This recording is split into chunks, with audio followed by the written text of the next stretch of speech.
نحمده ونصلي على رسوله الكريم اما بعد. اسلام کیسے پھیلا؟ کلمہ توحید لا الہ الا اللہ محمد رسول اللہ. ترجمہ: اللہ کے سوا کوئی معبود نہیں ہے اور محمد صلی اللہ علیہ وسلم اللہ کے رسول ہیں. کلمہ شہادت: اشہد ان لا الہ الا اللہ وحدہ لا شریک لہ واشہد ان محمدا عبدہ ورسولہ. ترجمہ: میں گواہی دیتا ہوں کہ اللہ کے سوا کوئی معبود نہیں ہے اور میں گواہی دیتا ہوں کہ محمد صلی اللہ علیہ وسلم اللہ کے بندے اور اس کے رسول ہیں. 7 چیزوں پر ایمان لانا ضروری ہے.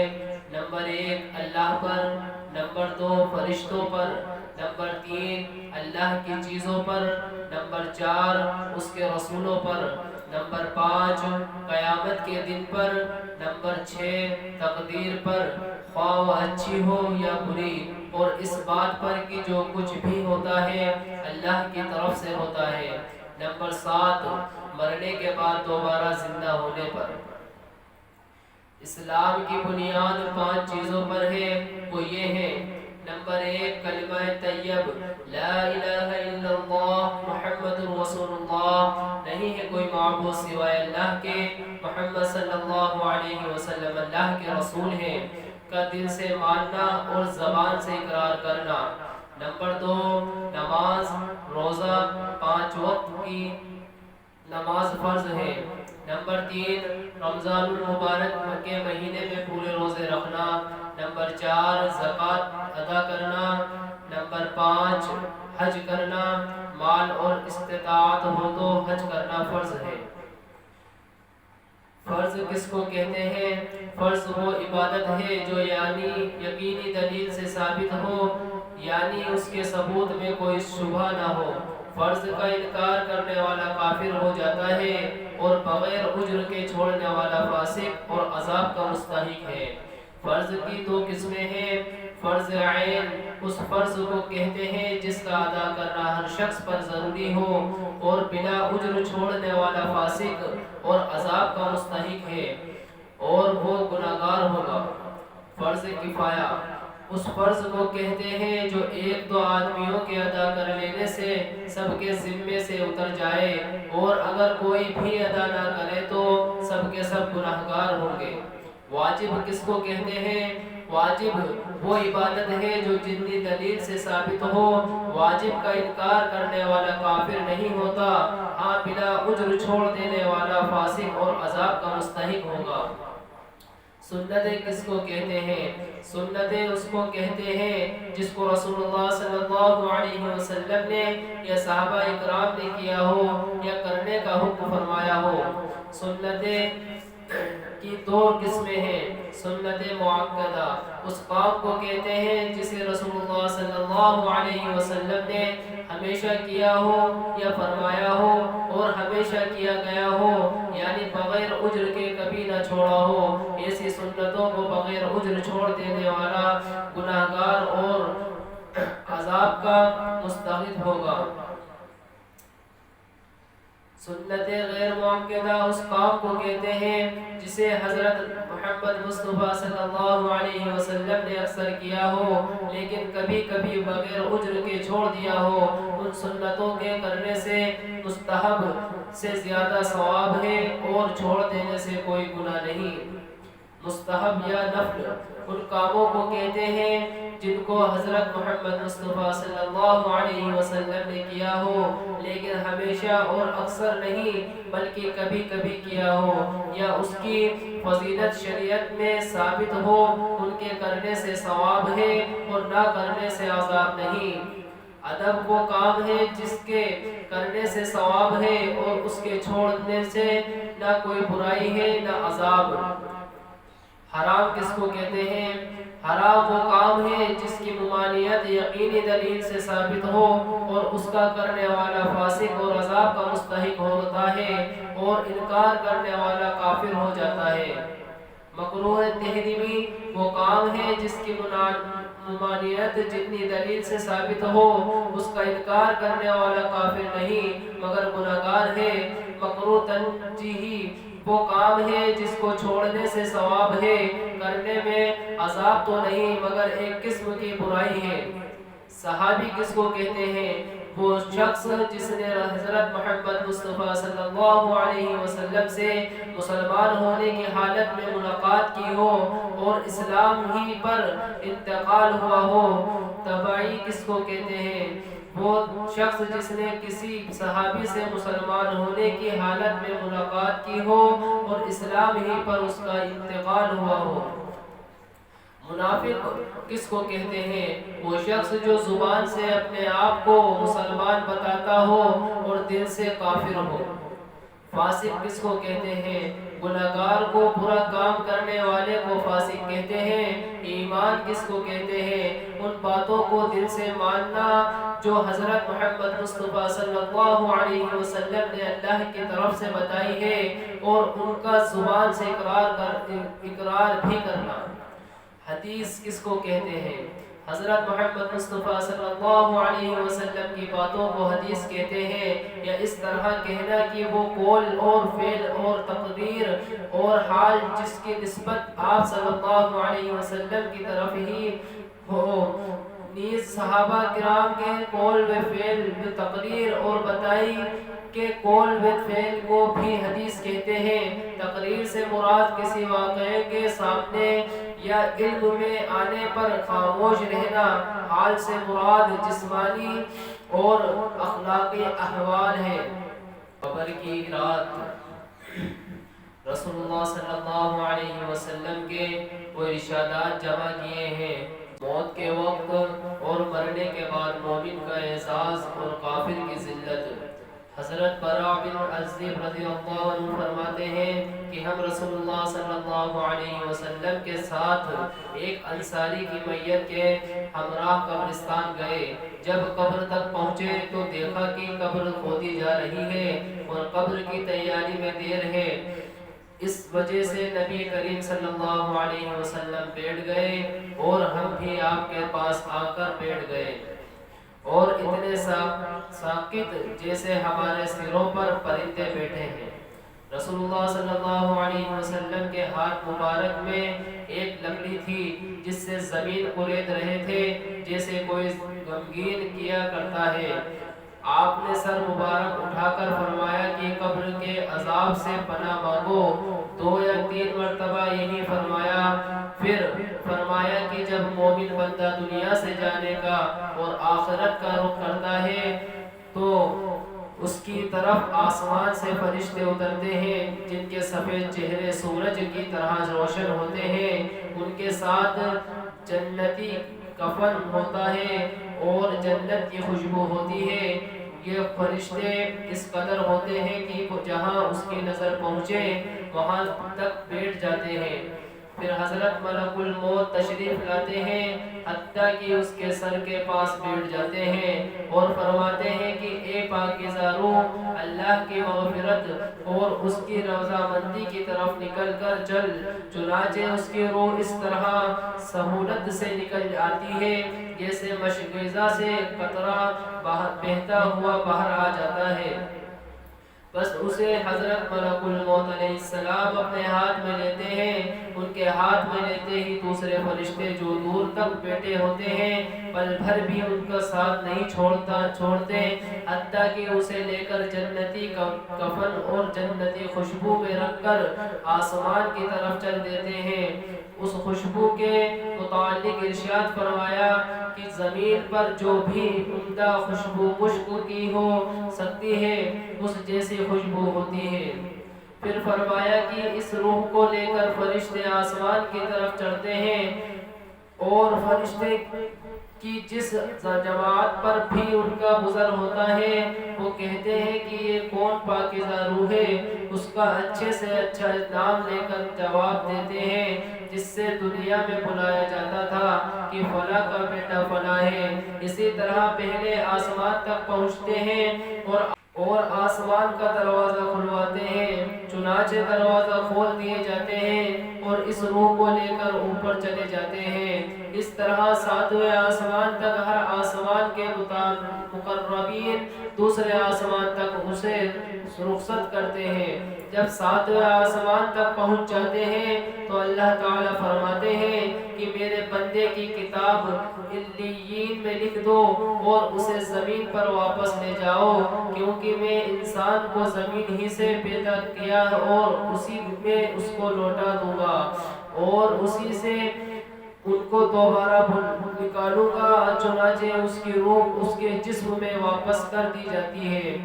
اس کے بعد اس کے پاس دو فرشتے آتے ہیں جو آ کر اسے بٹھاتے ہیں اور اس سے سوال کرتے ہیں کہ تیرا رب کون ہے؟ وہ جواب دیتا ہے میرا رب اللہ ہے۔ پھر اس سے پوچھتے ہیں کہ تیرا دین کیا ہے؟ وہ جواب دیتا ہے میرا دین اسلام ہے۔ پھر اس سے پوچھتے ہیں وہ کون ہے جو تمہارے اندر بھیجے گئے؟ وہ کہتا ہے وہ اللہ کے رسول ہیں صلی اللہ علیہ وسلم۔ پھر اس سے دریافت کرتے ہیں کہ تیرا عمل کیا ہے؟ وہ کہتا ہے کہ میں نے اللہ کی کتاب پڑھی سو اس پر ایمان لایا اور اس کی تصدیق کی۔ اس کے بعد ایک منادی آسمان سے آواز دیتا ہے جو اللہ کا منادی ہوتا ہے کہ میرے بندے نے سچ کہا۔ اس کے لیے جنت کے بچھونے بچھائے جاتے ہیں اور جنتی کپڑے اسے پہنائے جاتے ہیں اور جنت کی طرف ایک دروازہ کھول دیا جاتا ہے جس کے ذریعے جنت کی خوشبودار ہوا آتی رہتی ہے اور اس کی قبر اتنی کشادہ کر دی جاتی ہے جہاں تک اس کی نظر پہنچے، اور اس کے پاس نہایت خوبصورت چہرے والا، بہترین لباس والا اور پاکیزہ خوشبو والا ایک شخص آ کر کہتا ہے کہ خوشی کی چیزوں کی بشارت سن لے، یہ تیرا وہ دین ہے جس کا تجھ سے وعدہ کیا جاتا تھا۔ وہ کہتا ہے کہ تم کون ہو؟ تمہارا چہرہ واقعی اس لائق ہے کہ اچھی خبر لائے۔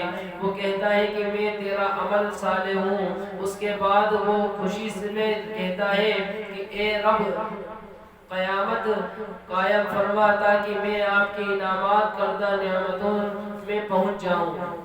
اور جب کافر بندہ دنیا سے جانے اور آخرت کا رخ کرنے کو ہوتا ہے تو سیاہ چہرے والے فرشتے آسمان سے اس کے پاس آتے ہیں جن کا ساتھ ٹاٹ ہوتے ہیں اور اس کے پاس اتنی دور تک بیٹھ جاتے ہیں جہاں تک اس کی نظر پہنچتی ہے۔ پھر ملک الموت علیہ السلام تشریف لاتے ہیں حتیٰ کہ اس کے سر کے پاس بیٹھ جاتے ہیں۔ پھر کہتے ہیں کہ خبیث جان اللہ کی ناراضگی کی طرف نکل۔ ملک الموت علیہ السلام کا یہ فرمان سن کر روح اس کے جسم میں ادھر ادھر بھاگے پھرتی ہے، لہٰذا ملک الموت علیہ السلام اس کی روح کو جسم سے اس طرح نکالتے ہیں جیسے بوٹیاں بھوننے کی سیخ بھیگے ہوئے اون سے صاف کی جاتی ہے۔ یعنی کافر کی روح کو جسم میں سے زبردستی اس طرح نکالتے ہیں کہ جیسے بھیگا ہوا اون کانٹے دار سیخ پر لپٹا ہوا ہو اور اس کو زور سے کھینچا جائے۔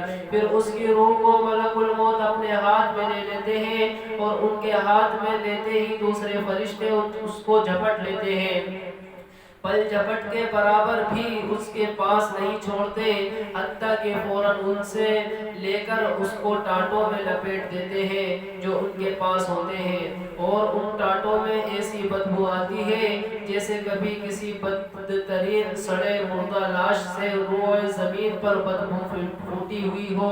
وہ فرشتے لے کر آسمان کی طرف چڑھتے ہیں اور فرشتوں کی جس جماعت پر بھی پہنچتے ہیں وہ کہتے ہیں کہ یہ کون خبیث کی روح ہے؟ وہ اس کا برے سے برا نام لے کر کہتے ہیں جس سے وہ دنیا میں بلایا جاتا تھا کہ فلاں کا بیٹا فلاں ہے، اور دروازہ کھلوانا چاہتے ہیں مگر اس کے لیے دروازہ نہیں کھولا جاتا، جیسا کہ اللہ نے فرمایا ہے ان کے لیے آسمان کے دروازے نہ کھولے جائیں۔ وہ کبھی جنت میں داخل ہوں گے جب تک اونٹ سوئی کے ناکے میں نہ چل جائے۔ اونٹ سوئی کے ناکے میں جا نہیں سکتا، لہٰذا وہ بھی جنت میں نہیں جا سکتے۔ پھر اللہ تعالیٰ فرماتے ہیں کہ کتاب سجین میں لکھ دو جو سب سے نیچے زمین میں ہے۔ چنانچہ اس کی روح سجین کی طرف وہیں سے پھینک دی جاتی ہے۔ پھر حضور صلی اللہ علیہ وسلم نے آیت کا تلاوت فرمائی، اور جو شخص شرک کرتا ہے گویا وہ آسمان سے گر پڑا، پھر درندوں نے اس کی بوٹیاں نوچ لی، یا اس کو ہوا میں دور دراز جگہ لے جا کر پھینک دیا۔ پھر اس کی روح اس کے جسم میں لوٹا دی جاتی ہے، اور اس کے پاس دو فرشتے آتے ہیں، اسے بٹھا کر پوچھتے ہیں کہ تیرا رب کون ہے؟ وہ کہتا ہے ہائے ہائے مجھے پتہ نہیں۔ پھر اس سے دریافت کرتے ہیں کہ یہ کون شخص ہے جو تمہارے اندر بھیجے گئے؟ وہ کہتا ہے ہائے مجھے پتہ نہیں۔ جب وہ سوال و جواب ہو چکتے ہیں تو آسمان سے ایک منادی آواز دیتا ہے کہ اس نے جھوٹ کہا، اس کے نیچے آگ بچھا دو اور اس کے لیے دوزخ کا دروازہ کھول دو۔ چنانچہ دروازہ کھول دیا جاتا ہے، دوزخ کے بڑی تپش اور سخت گرم لو آتی رہتی ہے، اور قبر اس پر تنگ کر دی جاتی ہے، حتیٰ کہ اس کی پسلیاں بھیج کر آپس میں ادھر ادھر ہو جاتی ہیں۔ اور اس کے پاس ایک شخص آتا ہے جو بدصورت، بد زبان، قدی اور خراب کپڑے پہنے ہوئے، جس کے جسم سے بری بدبو آتی ہے۔ وہ شخص اس سے کہتا ہے کہ مصیبت کی خبر سن لے، یہ ہے جس کا تجھ سے وعدہ کیا جاتا تھا۔ وہ کہتا ہے تو کون ہے؟ واقعی تیری صورت اسی لائق ہے کہ تو بری خبر سنائے۔ وہ کہتا ہے کہ میں تیرا برا عمل ہوں، اور آگے تیرے اوپر ایسا عذاب ہونے والا ہے۔ یہ سن کر وہ اس ڈر سے قیامت میں یہاں سے زیادہ عذاب میں گرفتار ہوگا، پھر یوں کہتا ہے کہ اے رب قیامت قائم نہ کرنا۔ ایک روایت میں ہے کہ جب مومن کی روح نکلتی ہے تو آسمان اور زمین کے درمیان کا ہر فرشتہ اور وہ سب فرشتے جو آسمان میں ہیں سب کے سب اس پر رحمت بھیجتے ہیں، اور اس کے لیے آسمان کے دروازے کھول دیے جاتے ہیں، اور ہر دروازے والے فرشتے اللہ سے دعا کرتے ہیں کہ اس کی روح ہمارے دروازے سے داخل کی جائے۔ کافر کے بارے میں فرمایا کہ اس کی جان رگوں سمیت نکالی جاتی ہے، اور آسمان میں زمین کے درمیان کا ہر ایک فرشتہ اور سب فرشتے جو آسمان میں زمین میں ہیں سب کے سب اس پر لعنت بھیجتے ہیں۔ اس کے لیے آسمان کے دروازے کھول دیے جاتے ہیں، اور ہر دروازہ اللہ سے دعا کرتا ہے کہ اس کی روح ہماری طرف سے داخل نہ کی جائے۔ مومن کا قبر میں نماز کا دھیان۔ حضرت جابر رضی اللہ عنہ فرماتے ہیں کہ رسول اللہ صلی اللہ علیہ وسلم نے ارشاد فرمایا کہ میت کو جب قبر میں داخل کر دیا جاتا ہے تو اس کو ایسا معلوم ہوتا ہے جیسے سورج چھپ رہا ہو، جب اس میں جان ڈالی جاتی ہے تو آنکھیں بنتا ہوا اٹھ کر بیٹھتا ہے اور فرشتوں سے کہتا ہے کہ مجھے چھوڑ دو، میں نماز پڑھتا ہوں۔ ابن مزمازہ ملا قاری رحمۃ اللہ علیہ لکھتے ہیں کہ وہ اس وقت اپنے آپ کو دنیا میں تصور کرتا ہے کہ سوال میں جواب کو رہنے دو، مجھے فرض ادا کرنے دو، وقت ختم ہوا جا رہا ہے، میری نماز جاتی رہے گی۔ پھر کہتے ہیں کہ یہ بات وہی کہے گا جو دنیا میں نماز کا پابند تھا اور اس کو ہر وقت نماز کا دھیان لگا رہتا تھا۔ اس سے بے نمازیوں کو سبق حاصل کرنا چاہیے اور اپنے حال کا اندازہ اس سے لگائیں اور اس بات کو خوب سوچیں جب اچانک سوال ہوگا تو کیسی پریشانی ہوگی۔ آج کل کا ماحول ہمارے معاشرے کا ایسا ہے، مسجد کا وقت نماز کا ہو جاتا ہے پھر بھی مومن حضرات نماز کے لیے نہیں آتے۔ جب نماز میں تقریباً 5-1 منٹ رہ جاتے ہیں حتیٰ کہ امام نماز کے لیے کھڑا ہو جاتا ہے، اس کے آج کل لوگ نماز کو چھوڑ کر بازاروں میں بیٹھ رہے ہیں، ہوٹلوں کو آباد کر رہے ہیں۔ یہاں کی مسجدوں کو آباد کرنا بہت اہم اور ضروری ہے۔ مسجد میں نماز کا وقت ہو جاتا ہے، 2-5 منٹ پہلے بھی لوگ نہیں آتے۔ بڑے شرم کی بات ہے، آپ حضرات ہوٹلوں کو آباد کر رہے ہیں اور مسجدوں کو ویران کر رہے ہیں۔ اللہ کو ناراض کرنے کا بہت بڑا گناہ ہے، اللہ کو کبھی ناراض نہ کرے۔ عذاب قبر سے متعلق ایک واقعہ یاد آیا۔ یہ واقعہ کرگل میں پیش آیا تھا۔ ایک شخص قبرستان کے پاس سے گزر رہا تھا، اس نے کسی قبر سے یہ آواز سنی کہ مجھے نکالو، میں زندہ ہوں۔ جب ایک دو بار اس نے آواز سنی تو اس نے یہ سمجھا کہ یہ میرا وہم ہے، خیال ہے اور آواز نہیں آ رہی ہے، لیکن جب مسلسل اس نے یہ آواز سنی تو اس کو یقین ہونے لگا۔ چنانچہ قبر میں ایک بستی تھی، وہ شخص اس میں آیا اور لوگوں کو اس آواز کے بارے میں بات بتا کر کہا کہ تم بھی چلو اور اس آواز کو سنو۔ چنانچہ کچھ لوگ اس کے ساتھ آئے، انہوں نے بھی یہی آواز سنی اور سب نے یقین کر لیا کہ واقعی یہ آواز قبر سے آ رہی ہے۔ اب یقین ہونے کے بعد ان لوگوں کو مسئلہ پوچھنے کی فکر ہوئی کہ پہلے علماء کرام سے یہ مسئلہ پوچھا جائے کہ قبر کھولنا جائز ہے یا نہیں۔ چنانچہ وہ لوگ محلے کی مسجد کے امام صاحب کے پاس گئے اور ان سے کہا کہ اس طرح قبر میں سے آواز آ رہی ہے اور میت کہہ رہی ہے کہ میں زندہ ہوں۔ امام صاحب نے فرمایا کہ اگر تمہیں اس کے زندہ ہونے کا یقین ہو گیا ہے تو قبر کو کھول لو اور اس کو باہر نکال لو۔ چنانچہ یہ لوگ ہمت کر کے قبرستان گئے اور جا کر قبر کھولی۔ اب یوں ہی تختہ ہٹایا تو دیکھا کہ اندر ایک عورت ننگی بیٹھی ہوئی ہے اور اس کا کفن بن چکا ہے، اور وہ عورت کہہ رہی ہے کہ جلدی سے میرے گھر جاؤ اور میرے کپڑے لا کر دو، میں کپڑے پہن کر باہر نکلوں گی۔ چنانچہ یہ لوگ فوراً دوڑ کر اس کے گھر گئے اور جا کر اس کے گھر والوں کو یہ واقعہ بتایا اور اس کے کپڑے چادر وغیرہ لے کر آئے اور لا کر قبر کے اندر پھینک دیے۔ اس عورت نے ان کپڑوں کو پہنا اور چادر اپنے اوپر ڈالی اور پھر تیزی سے بجلی کی طرح اپنی قبر سے باہر نکل گئی اور توڑی ہوتی ہوئی گھر کی طرف بھاگی اور گھر جا کر اپنے کمرے میں چھپ کر اندر سے کنڈی لگا لی۔ اب جو لوگ قبرستان آئے تھے دوڑ کر اس کے گھر کی طرف پہنچے اور ان لوگوں کو وہاں جا کر معلوم ہوا کہ اس نے کمرے کے اندر سے کنڈی لگائی ہے۔ ان لوگوں نے دستک دی کہ کنڈی کھولو۔ اندر سے اس عورت نے جواب دیا میں کنڈی تو کھول دوں گی لیکن کمرے کے اندر وہ شخص داخل ہو جس کے اندر مجھے دیکھنے کی ہمت ہو، اس لیے کہ اس وقت میری حالت ایسی ہے کہ ہر آدمی مجھے دیکھ کر برداشت نہیں کر سکے گا، لہٰذا کوئی دل والا شخص اندر آئے اور آ کر میری حالت دیکھے۔ جب سب لوگ اندر جانے سے ڈر رہے تھے مگر دو چار آدمی جو مضبوط دل والے تھے انہوں نے کہا کہ تم کنڈی کھولو ہم اندر آئیں گے۔ چنانچہ اس نے کنڈی کھول دی اور یہ لوگ اندر چلے گئے۔ اندر میں عورت خود کو چادر میں چھپائے بیٹھی تھی۔ جب یہ لوگ اندر پہنچے تو اس عورت نے سب سے پہلے اپنا سر کھولا۔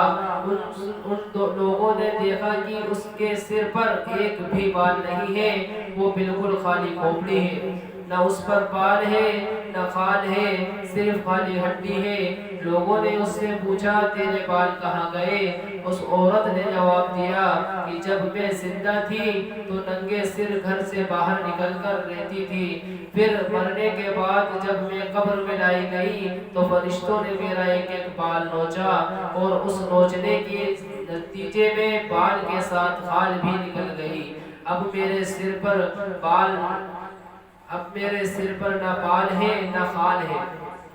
اس کے بعد اس عورت نے اپنا منہ کھولا۔ جب لوگوں نے اس کا منہ دیکھا تو اس کو اتنا خوفناک ہو چکا تھا کہ سوائے دانتوں کے کچھ نظر نہ آیا، نہ اوپر کا ہونٹ موجود تھا اور نہ نیچے کا موجود تھا، بلکہ 32 کے 32 دانت سامنے جڑے ہوئے نظر آئے۔ سوچئے اگر کسی انسان کے صرف دانت ہی دانت نظر آئے تو کتنا ڈر معلوم ہوتا ہے۔ اب ان لوگوں نے اس عورت سے پوچھا تیرے ہونٹ کہاں گئے؟ اس عورت نے جواب دیا کہ میں اپنے ہونٹوں پر لپسٹک لگا کر نامحرم مردوں کے سامنے جایا کرتی تھی، اس کی سزا میں میرے ہونٹ کاٹ دیے گئے، اس لیے اب میرے چہرے پر ہونٹ نہیں ہے۔ اس کے بعد اس عورت نے اپنے ہاتھ اور پیروں کی انگلیاں کھولی، لوگوں انگلیوں میں ایک بھی ناخن نہیں تھا، تمام انگلیوں کے ناخن غائب تھے۔ اس سے پوچھا تیری انگلیوں کے ناخن کہاں گئے؟ اس عورت نے جواب دیا ناخن پالش لگانے کی وجہ سے میرا ایک ایک ناخن کھینچ لیا گیا، کیونکہ میں سارے کام کر کے گھر سے باہر نکلا کرتی تھی، اس لیے جیسے ہی میں مرنے کے بعد قبر میں پہنچی تو میرے ساتھ یہ معاملہ کیا گیا اور مجھے یہ سزا ملی کہ میرے سر کے بال بھی نوچ لیے گئے، میرے ہونٹ بھی کاٹ دیے گئے اور میرے ناخن بھی کھینچ لیے گئے۔ اتنی باتیں کرنے کے بعد وہ بے ہوش ہو گئی اور مردہ بے جان ہو گئی جیسے لاش ہوتی ہے۔ چنانچہ ان لوگوں نے دوبارہ اس کو قبرستان میں پہنچا دیا۔ اللہ تعالیٰ کو یہ عبرت دکھانی مقصود تھی کہ دیکھو اس عورت کا انجام کیا ہوا اور اس کو کتنا دردناک عذاب دیا گیا۔ بے پردہ عورتیں اس واقعے سے عبرت حاصل کریں اور ان گناہوں سے توبہ کریں جو اب تک کر چکی ہیں۔ کسی کے دل میں یہ شک پیدا ہو سکتا ہے کہ مرنے کے بعد تو کوئی زندہ نہیں ہوتا، یہ عورت کیسے زندہ ہو گئی؟ اس کا جواب یہی ہے کہ اللہ تعالیٰ کا قاعدہ تو یہی ہے کہ مرنے کے بعد کوئی زندہ نہیں ہوتا، پھر دنیا میں واپس نہیں آیا کرتا، لیکن اللہ تعالیٰ کبھی کبھی عبرت کے لیے ایسا کر دیا کرتے ہیں، اور یہ بات آج سے نہیں بلکہ جب سے دنیا چلی ہے اس وقت سے یہ ہوتا چلا آ رہا ہے، اور ہر زمانے میں کوئی نہ کوئی واقعہ اس قسم کا پیش آتا رہا ہے کہ مرنے کے بعد کوئی زندہ ہو گیا اور اس نے مرنے کے بعد کا حال سنا دیا اور پھر دوبارہ مر گیا۔ حافظ ابن عبد الرحمن رحمۃ اللہ علیہ کا عربی میں ایک رسالہ ہے جس کا نام من عاش بعدن ہوتی ہے۔ اس رسالے میں سند کے ساتھ بہت سے ایسے واقعہ لکھے ہوئے ہیں کہ ایک انسان مر گیا اور پھر اس نے زندہ ہو کر بات کی اور مرنے کے بعد کے حالات سے زندہ لوگوں کو خبردار کیا اور پھر دوبارہ انتقال کر گیا۔ اسی طرح حافظ ابن رجب حنبلی رحمۃ اللہ علیہ نے احوال القبور کے نام سے ایک کتاب لکھی ہے، اس میں بھی کچھ ایسے واقعہ لکھے ہیں۔ بہرحال کبھی کبھی عبرت کے لیے اللہ تعالیٰ ایسے واقعے دکھاتے رہتے ہیں، لہٰذا یہ قرآن اور حدیث کے خلاف نہیں ہے، البتہ عام دستور یہی ہے کہ مرنے کے بعد انسان زندہ نہیں ہوتا۔ دوزخ میں عورتوں پر عذاب دیکھنے کے بارے میں اللہ کے رسول صلی اللہ علیہ وسلم نے اور بھی بہت سی حدیثوں میں بیان فرمایا ہے۔ چنانچہ نامحرم مردوں کے سامنے بے پردہ نکلنے کے بارے میں ایک حدیث میں آپ صلی اللہ علیہ وسلم نے دوزخ میں زیادہ تر عورتوں کو دیکھا، پھر فرمایا عورتوں کے دوزخ میں کثرت سے جانے کی 4 وجوہات ہیں۔ نمبر 1 وجہ یہ ہے کہ ان میں اللہ تعالیٰ کی اطاعت کا مادہ بہت کم پایا جاتا ہے۔ نمبر 2 دوسری وجہ یہ ہے کہ ان میں اللہ کے رسول صلی اللہ علیہ وسلم کی تابعداری کا جذبہ کم ہے۔ نمبر 3 وجہ یہ ہے کہ ان میں اپنے شوہر کی فرما برداری بہت کم ہے۔ چوتھی وجہ یہ ہے کہ ان کے اندر بن کر بے پردہ گھر سے باہر نکلنے کا جذبہ بہت پایا جاتا ہے۔ یہ چوتھی وجہ وہی ہے جو ہم اپنی آنکھوں سے دیکھ رہے ہیں کہ آج کل زیادہ تر عورتیں جب باہر نکلے گی تو خوب بڑھیا سے بڑھیا جوڑا پہن کر اور خوب سج سنور کر میک اپ کر کے خوشبو لگا کر بے پردہ باہر نکلے گی۔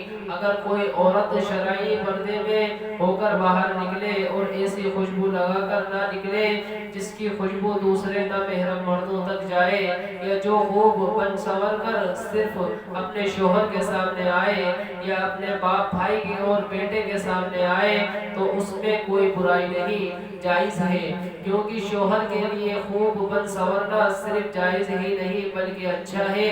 لیکن یہ عذاب وبال اس صورت میں ہے کہ عورتیں نامحرم مردوں کے سامنے بن سنور کر آئیں، چاہے وہ نامحرم گھر کے ہو یا باہر کے۔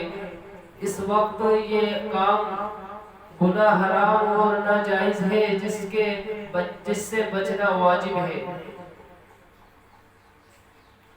دوسری عورت جس کو اللہ کے رسول صلی اللہ علیہ وسلم نے دیکھا کہ وہ زبان کے بل دوزخ کے اندر لٹکی ہوئی ہے، اس کے بارے میں آپ صلی اللہ علیہ وسلم نے فرمایا کہ یہ وہ عورت ہے جو اپنی زبان درازی سے اپنے شوہر کو تکلیف پہنچایا کرتی تھی۔ کچھ عورتوں میں یقینی طور پر یہ بات پائی جاتی ہے کہ وہ بہت ہی منہ پھٹ، زبان دراز، بدگو اویا اور بہت زیادہ زبان چلا کر اپنے شوہر کو تکلیف پہنچایا کرتی ہیں، اور یہ بات تو مرد کے لیے بھی جائز نہیں کہ وہ اپنی زبان سے اپنی بیوی کو ناحق تکلیف پہنچائے یا اس کو ستائے اور پریشان کرے۔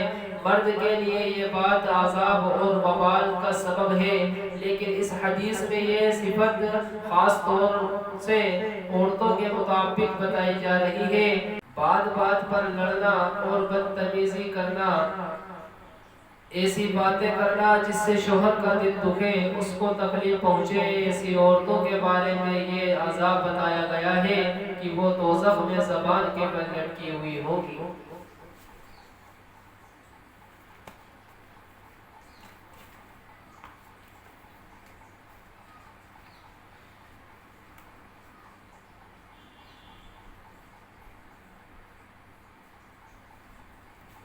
سونے کے وقت کی دعا، اللہم بسمک اموت و احیا۔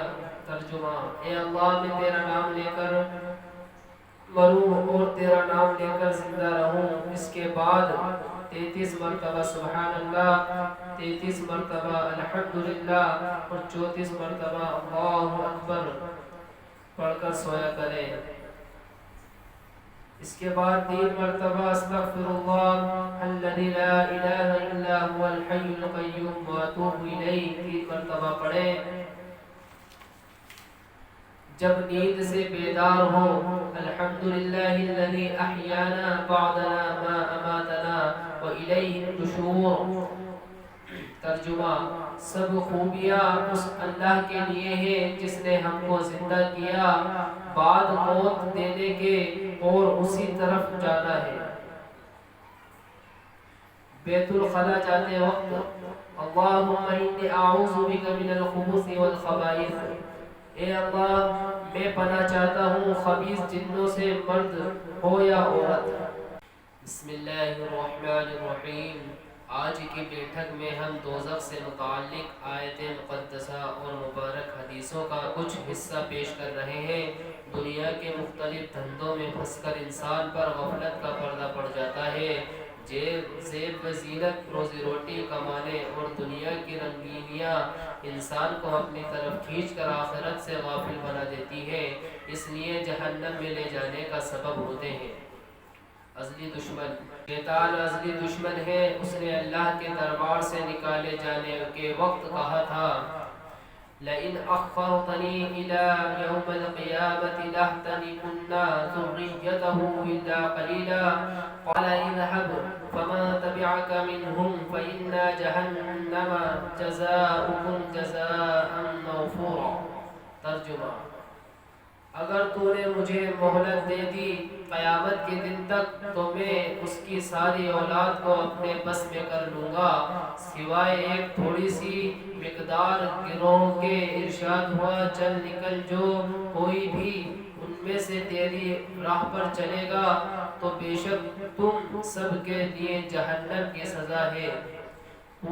پورا زور اسی پر لگاتا ہے، لیکن اللہ تعالیٰ اپنے بندوں کو اس کے دھوکے سے بچاتے ہیں، داؤ ان پر نہیں چلتا۔ فرمایا، ان عبادی لیس لک علیہم سلطان۔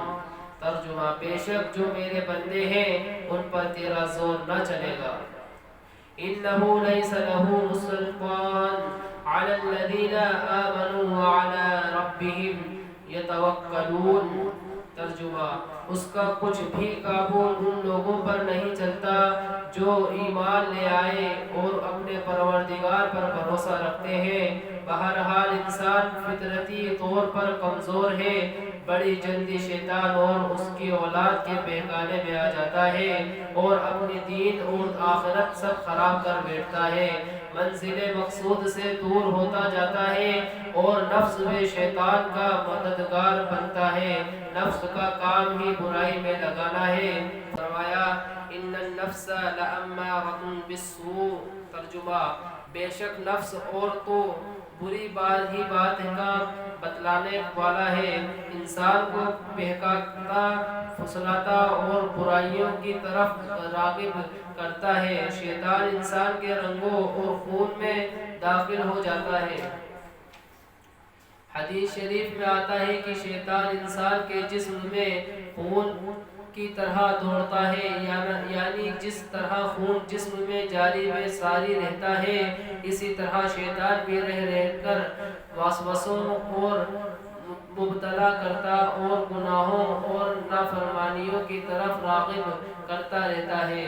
جو لوگ اللہ کا خوف رکھتے ہیں وہ اس کے جال میں نہیں پھنستے، اس کے جال میں سے بچ جاتے ہیں، اور جو لوگ اپنی باغ ڈور اپنے نفس کے حوالے کر دیتے ہیں، شیطان کو اپنا مقتدا رہبر بنا لیتے ہیں، وہ انہیں تباہی، بربادی اور ہلاکت کی طرف لے جاتا ہے اور جہنم کا ایندھن بننے والے اپنے ساتھیوں کی تعداد میں اضافہ کرتا رہتا ہے۔